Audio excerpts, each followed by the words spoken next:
Coba menurut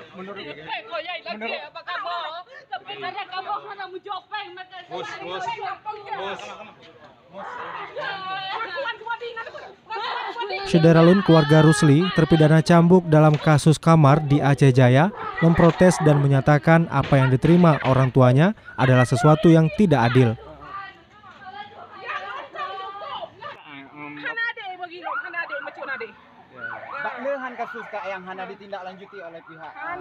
Mereka menuding proses hukum tidak berjalan semestinya dan merugikan keluarganya.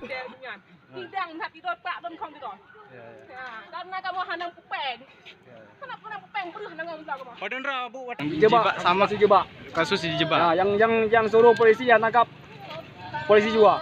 Iya, Bang. Kondisi jelas nih. Ya, harapan dari keluarga bagaimana, Pak? Diproses ini. Kami tidak puas. Diproses. Meski diwarnai protes, proses hukum cambuk tetap berjalan lancar tanpa ada perlawanan. Terhukum tetap menerima 15 cambukan dipotong masa tahanan. Dari Calang, Rizky Bintang, Serambi On TV.